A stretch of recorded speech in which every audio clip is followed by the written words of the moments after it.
Mateus capítulo 5, versículos de 13 a 12. Parte 2. Os discípulos são o sal da terra e a luz do mundo. Tema: o cumprimento da lei e dos profetas. Vós sois o sal da terra, e se o sal for insípido, com que se há de salgar?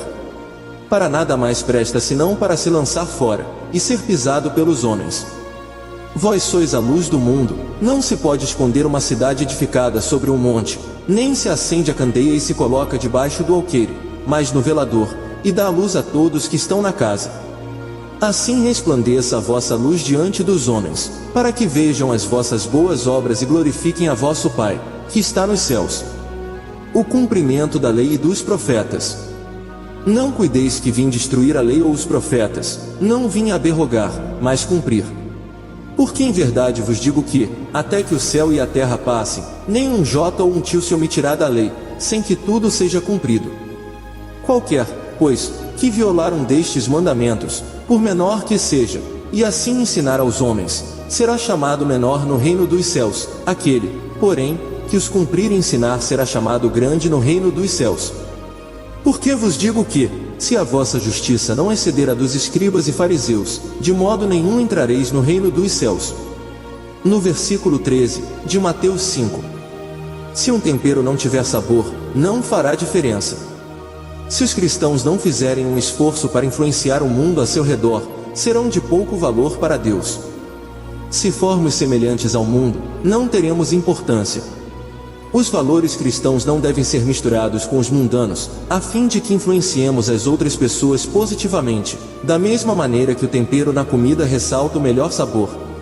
Nos versículos 14 a 16, de Mateus 5, será possível esconder uma cidade no topo de uma montanha?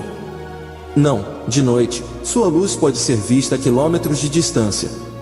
Se vivermos para Cristo, brilharemos como luzes e mostraremos aos outros como Cristo realmente é. Mas esconderemos nossa luz, primeiro, se ficarmos quietos, quando deveríamos falar; segundo, se juntarmos-nos à multidão; terceiro, se negarmos a luz; quarto, se deixarmos que o pecado escureça a luz que há em nós; quinto, se não explicarmos aos outros sobre a origem de nossa luz; sexto, se ignorarmos as necessidades dos outros. Seja um farol da verdade, não oculte a luz de Cristo ao restante do mundo. No versículo 17, de Mateus 5. As leis morais e cerimoniais de Deus foram dadas para ajudar as pessoas a amar a Deus com todo o coração e entendimento. Ao longo da história de Israel, porém, essas leis foram frequentemente citadas erroneamente e mal empregadas. Na época de Jesus, os líderes religiosos haviam transformado as leis em um conjunto confuso de regras. Quando Jesus expôs seu entendimento acerca da lei de Deus, na verdade, estava reconduzindo as pessoas ao propósito original para o qual a lei fora criada. Jesus não criticou a lei, mas os abusos e excessos a que os homens a sujeitaram. Ver João capítulo 1, versículo 17. Nos versículos 17 a 20, de Mateus 5. Se Jesus não veio abolir a lei, todas as leis do Antigo Testamento ainda se aplicam a nós hoje? É preciso lembrar que havia 3 categorias de leis: a cerimonial, a civil e a moral. Primeira, a lei cerimonial diz respeito especificamente à adoração por parte de Israel. Ver Levítico capítulo 1, versículos 2 a 3. Seu propósito primário era apontar adiante, para Cristo, portanto, não será mais necessária depois da morte e ressurreição de Jesus. Mesmo não estando mais ligados à lei cerimonial, os princípios que constituem a base da adoração, amar e adorar ao Deus Santo, ainda se aplicam. Jesus foi frequentemente acusado pelos fariseus de violar a lei cerimonial. Segundo, a lei civil se aplicava à vida cotidiana em Israel. Ver Deuteronômio capítulo 24, versículos 10 e 11. Pelo fato de a sociedade e a cultura modernas serem tão radicalmente diferentes das daquele tempo, esse código como um todo não pode ser seguido. Mas os princípios éticos contidos nos mandamentos são atemporais, e devem guiar nossa conduta. Jesus demonstrou estes princípios por meio de sua vida exemplar. Terceiro, a lei moral, como os 10 mandamentos, é a ordem direta de Deus, exige uma obediência total. Ver Êxodo capítulo 20, versículo 13, pois revela sua natureza e vontade. Assim, ainda é aplicável em nossos dias.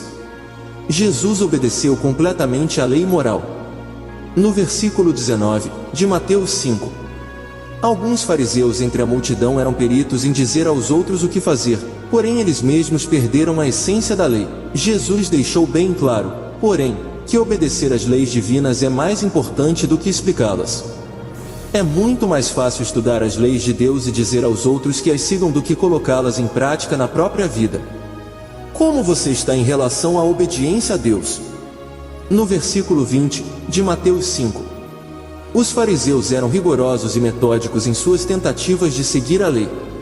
Então, como Jesus poderia querer de nós uma obediência maior do que a deles? A fraqueza dos fariseus era o sentimento de satisfação por obedecer às leis, sem permitir que Deus lhes transformasse o coração. Por isso, Jesus afirmou que a qualidade de nossa obediência e justiça devia superar a dos fariseus. Eles pareciam piedosos, mas estavam longe do reino dos céus. Deus julga nossas intenções tanto quanto nossas ações, porque a verdadeira fidelidade está no coração.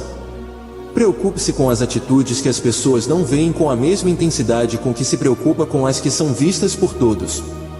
Jesus afirmou que seus seguidores precisavam de um tipo completamente diferente de obediência, aquela motivada por amor a Deus, e não apenas uma versão mais severa da obediência praticada pelos fariseus, um mero cumprimento da lei. Nossa obediência a Deus deve, primeiro, ser resultado da obra que Deus faz em nós, e não daquilo que podemos fazer sozinhos. Segundo, estar centrada em Deus, não ser egocêntrica. Terceiro, estar baseada na reverência a Deus, e não na aprovação das outras pessoas. Quarto, ir além de simplesmente guardar a lei, é necessário viver os princípios que constituem a lei.